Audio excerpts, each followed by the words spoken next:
Assalamualaikum warahmatullahi wabarakatuh. Hai para pejuang UTBK yang akan berjuang untuk mendapatkan satu kursi di PTN yang adik-adik inginkan. Hari ini kita akan mencoba membahas soal FR Gambaran Umum PPU UTBK 2020 yang keluar di gelombang kedua hari ini dan kemarin. Jadi adik-adik yang belum subscribe Lisvika Channel silahkan subscribe, dan bagi adik-adik yang sudah subscribe silahkan share video ini ke teman adik-adik yang belum ujian gelombang kedua. Dan bagi adik-adik yang sudah subscribe dan sudah ujian UTBK di gelombang pertama atau di gelombang kedua yang kemarin, tetap terus ikutin Lisvika Channel karena kita akan berbagi seputar info-info perguruan tinggi, info-info jurusan yang sudah adik-adik pilih nantinya, serta beasiswa-beasiswa yang akan kita dapatkan di perguruan tinggi nantinya. Lalu gimana sih asiknya sebagai mahasiswa, itu juga akan kita bahas nantinya. Jadi tetap terus ikutin Lisvika Channel bagi para sahabat pencinta Lisvika Channel.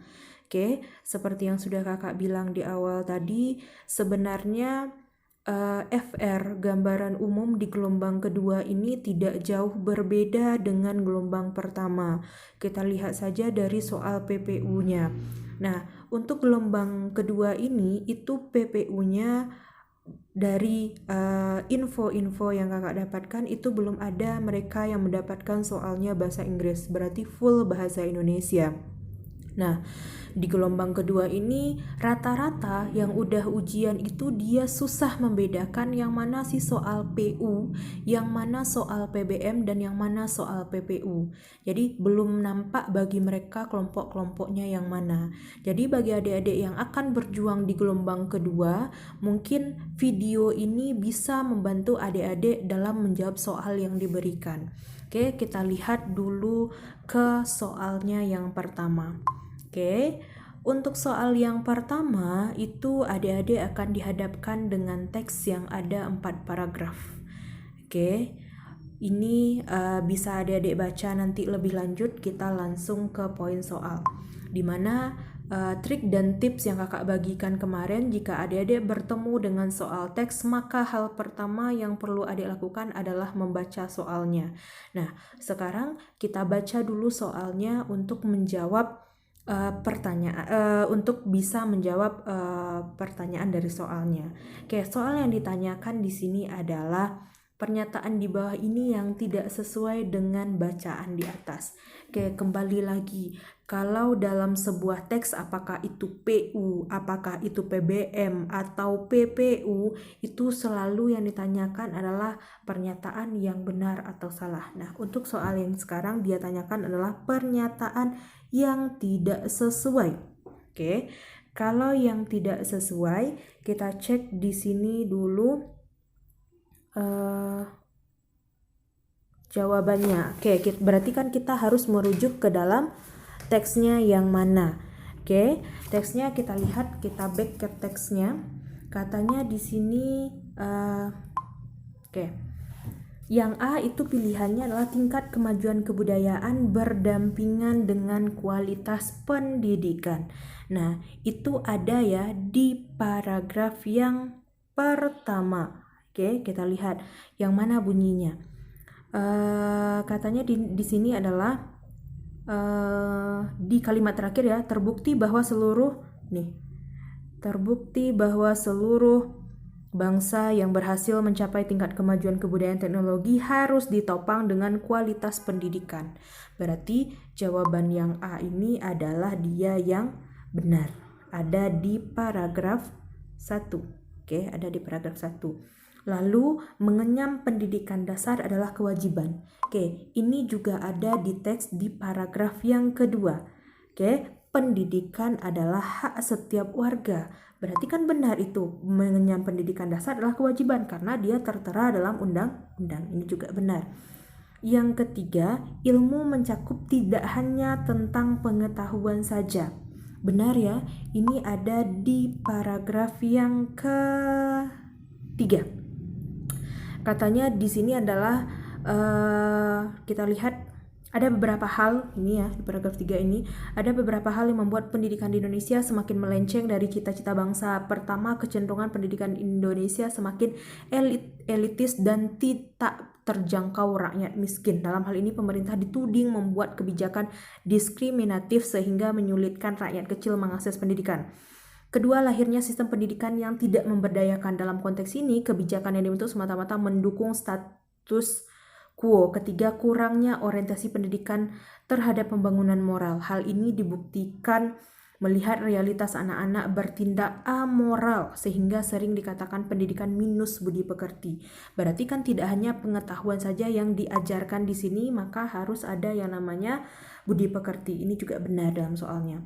Lalu metodologi pembelajaran adalah tanggung jawab para pendidik. Oke, kita cek metodologi apakah tanggung jawab para pendidik. Nah, kita lihat di sini di kalimat kedua. Oleh karena itu substansi pendidikan ini ya. Oleh karena itu substansi pendidikan, materi pengajaran dan metodologi bagi para penyelenggara. Berarti inilah bagi para penyelenggara negara, bukan bagi para pendidik. Ini dia yang salah. Oke, kalau yang E, anggaran pendidikan lebih dari atau sama dengan 20% dari APBN dan APBD. Ini juga udah tercantum dalam undang-undang ya, walaupun apakah itu terjalani di sekolah apa enggak. Berarti ini ada di paragraf terakhir. Katanya adalah negara juga memprioritaskan anggaran pendidik sekurang-kurangnya 20%. Kan sekurang-kurangnya, artinya kan minimal 20%. Berarti kan boleh lebih dari 20%. Berarti ini benar. Berarti jawaban yang tidak tepatnya adalah yang D. Oke, ini jawaban yang tidak tepatnya adalah yang D. Oke, bisa dipahami ya. Oke, lanjut kita ke soal yang kedua.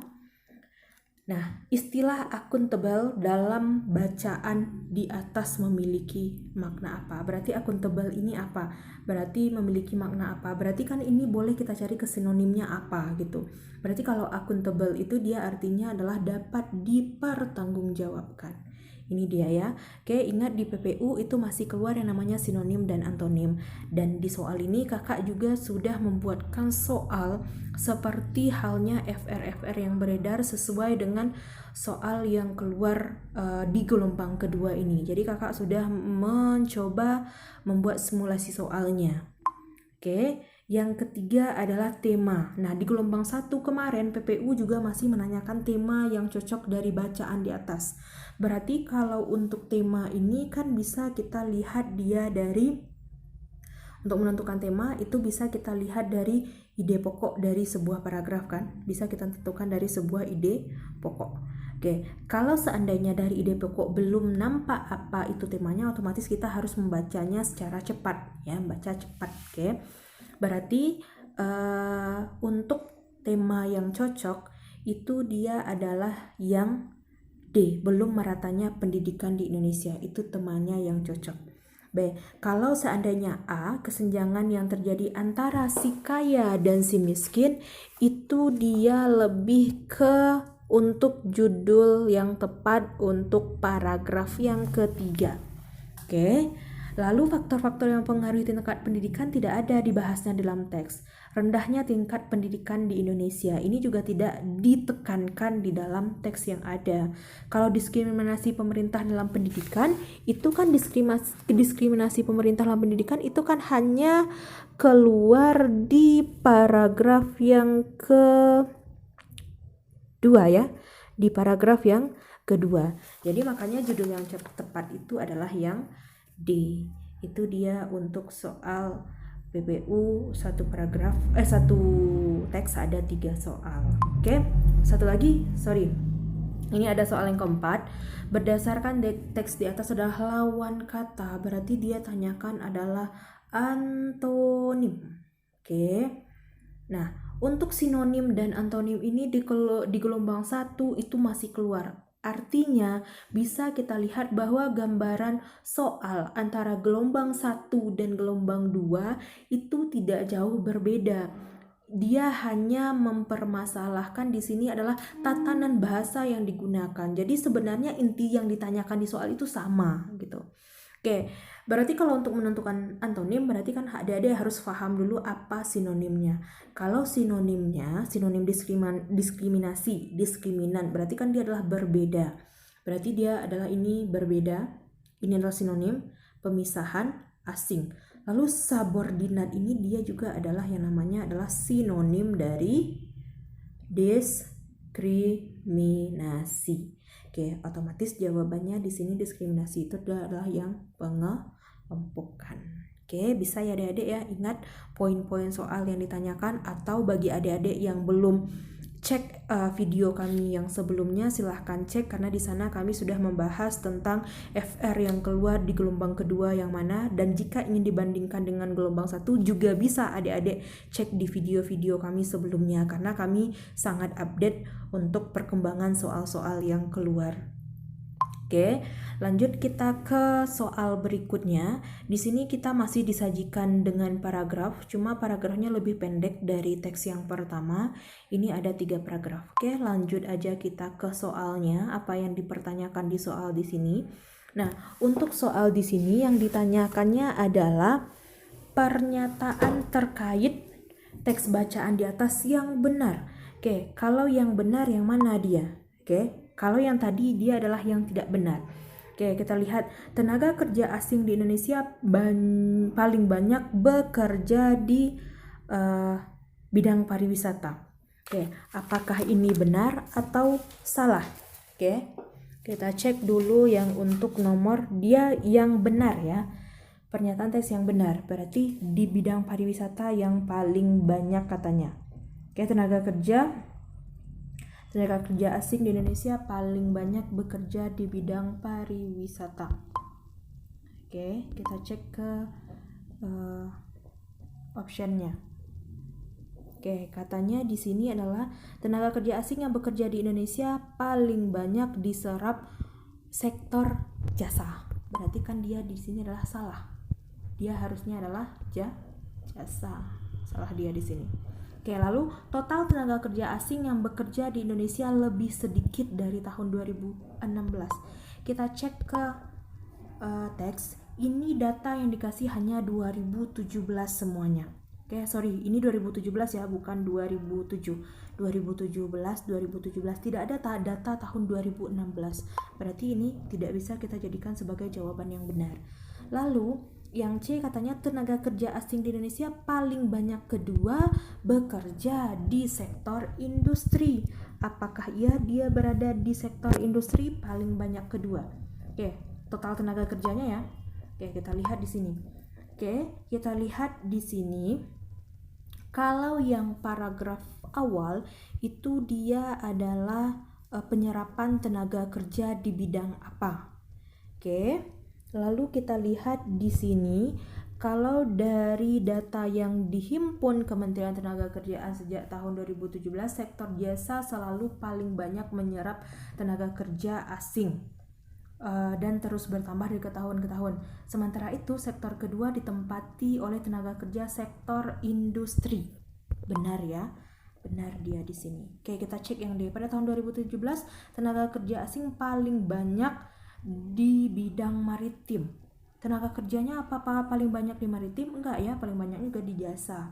Lalu yang D, tenaga kerja asing yang paling banyak bekerja di Indonesia berasal dari Filipina. Salah, dia adalah dari Cina.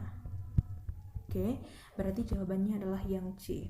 Berarti gitu ya, kalau untuk mencari pernyataan yang benar dan salah, berarti kalian harus baca secara singkat, baca cepat paragraf 1, 2, dan 3-nya, lalu dapatkan intinya yang mana. Makanya baru kita cekkan ke optionnya. Oke, untuk trik menjawab pertanyaan yang benar atau salah sesuai teks ini sudah kakak bagikan kemarin, silahkan cek kembali video sebelumnya. Oke, lanjut lagi. Yang tadi dia bahaskan judul tema, sekarang dia tanyakan tentang judul yang tepat untuk teks bacaan di atas adalah. Oke, kita kembali aja ke teksnya. Oke, kalau di teks ini yang pertama dia adalah membahas tentang penyerapan tenaga kerja. Yang paragraf 1 dan paragraf 2 itu sama-sama membahas tentang penyerapan tenaga kerja paling banyaknya itu di sektor mana. Nah, kalau di paragraf 3 itu dia lebih banyak menjelaskan tentang jumlah tenaga kerja asing di Indonesia itu berasal dari mana saja. Oke, otomatis untuk menentukan judulnya, yang mana yang akan kita kasih judul di sini? Oke, sektor jasa yang paling banyak menyerap tenaga kerja. Berarti kalau sektor jasa yang paling banyak menyerap tenaga kerja, berarti kan itu adalah kesimpulan dari dua paragraf 1 dan paragraf 2-nya saja. Oke. Itu belum kita salahkan atau kita benarkan, kita cek dulu yang ke option B. Asal negara tenaga kerja asing yang bekerja di Indonesia. Apakah itu akan kita jadikan kalau asalnya itu hanya untuk di paragraf ketiga saja. Jumlah tenaga kerja di Indonesia, tenaga kerja asing di Indonesia, itu dia juga bisa kita jadikan judul, tapi apakah tepat atau enggak. Lalu kita cek yang D dulu, lapangan kerja di Indonesia. Tidak ada ya, masyarakat Indonesia yang bekerja di luar negeri. Yang C, yang D sama yang E ini udah pasti salah. Oke, kalau yang asal ini juga pasti salah. Maka jawabannya tinggal A dan C. Manakah yang paling tepat di sini yang kita jadikan sebagai judul? Oke, yang paling tepat itu kalau dia bilangnya jumlah tenaga kerja di Indonesia, tenaga kerja asing di Indonesia, itu nggak cocok judulnya ya. Maka yang cocok itulah sektor jasa yang paling banyak menyerap tenaga kerja. Karena di paragraf kedua itu dia juga menjelaskan tentang siapa sih peringkat-peringkat pertama yang bekerja di sektor-sektor publik yang dimiliki Indonesia gitu. Berarti jawabannya adalah yang A. Oke, bisa difahami ya. Oke, lanjut kita ke soal yang ketujuh. Ini soal yang ketujuh ini adalah berkaitan dengan tidak tepat berdasarkan teks. Oke, kita lihat di sini yang tidak tepat ya. Nah, kalau yang A katanya adalah, kita lihat aja ke teks. Yang A katanya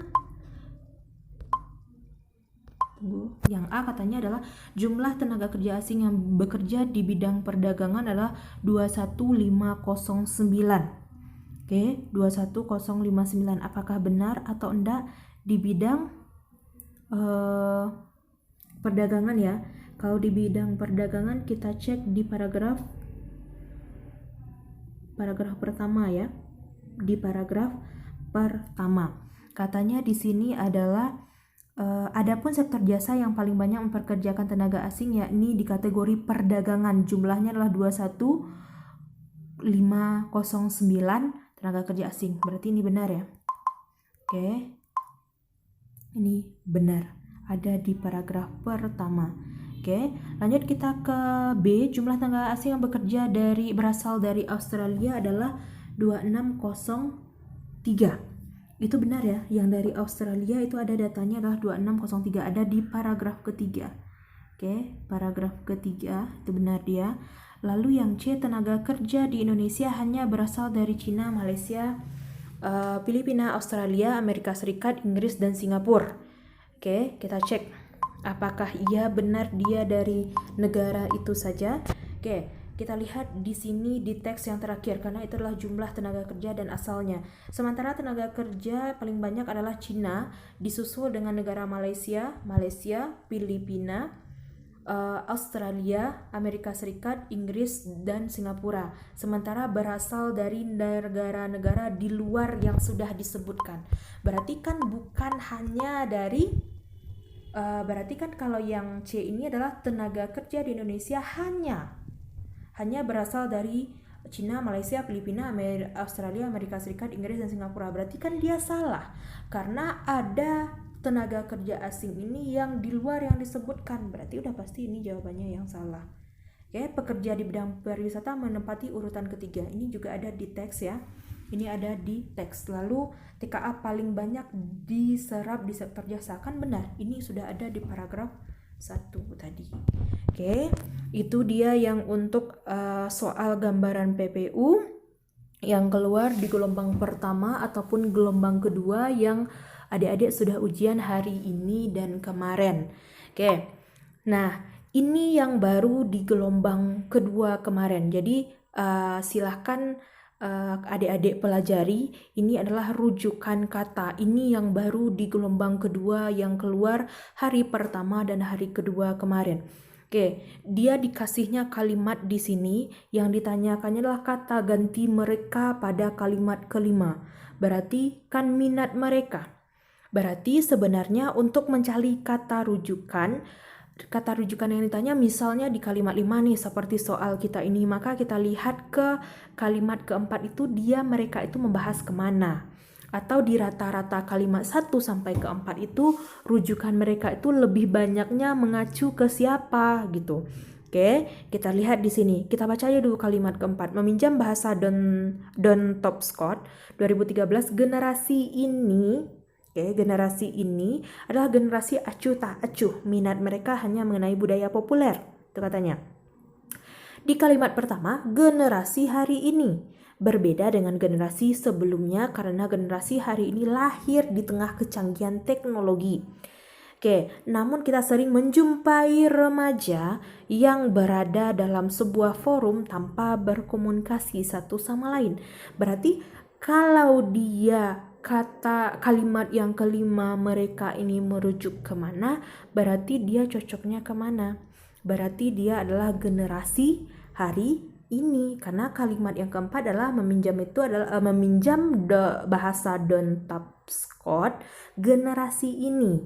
Itu kan berarti generasi ini adalah sama aja dengan generasi hari ini, makanya jawabannya yang tepat adalah yang B jawabannya. Berarti jawabannya ini adalah yang B. Oke, adik-adik, itu dia soal UTBK untuk subtes PPU. Jadi kalian cek lagi soal-soal yang sudah kami updatekan di video-video sebelumnya, dan di video yang PPU sekarang kakak sudah mengupdatekan soal tambahan di gelombang kedua yang keluar tapi tidak keluar di gelombang 1, itu adalah tentang kalimat rujukan. Oke. Terima kasih buat adik-adik yang masih setia kepada Lisvika Channel, yang masih menunggui video-video dari kita. Semoga apa yang kita berikan bermanfaat, dan kakak doakan adik-adik sahabat Lisvika semuanya mendapatkan kursi PTN yang adik-adik inginkan. Dan jangan lupa share, like, dan komen video ini. Dan bagi adik-adik yang belum subscribe, silahkan subscribe, karena bakalan rugi jika adik-adik nggak subscribe, karena kita akan ada info-info menarik seputar perguruan tinggi. Nah, nanti akan banyak hal yang kita sharing lagi di sini tentang ujian mandiri, tentang ujian kedinasan gitu, tentang kehidupan kuliah itu seperti apa gitu, gimana nanti berhadapan dengan dosen, itu juga akan kita bahaskan di sini. Oke, tetap terus ikutin Lisvika Channel. Jangan lupa subscribe yang belum subscribe, karena ini sangat penting, dan channel ini sangat banyak berguna sekali bagi kalian karena sangat membantu. Oke, terima kasih untuk kesediaan adik-adik menunggu video-video terbaru dari kami. Banyak yang komen minta soal. Kita berusaha untuk memenuhi semua keinginan sahabat Lisvika Channel. Oke, terima kasih. Assalamualaikum warahmatullahi wabarakatuh.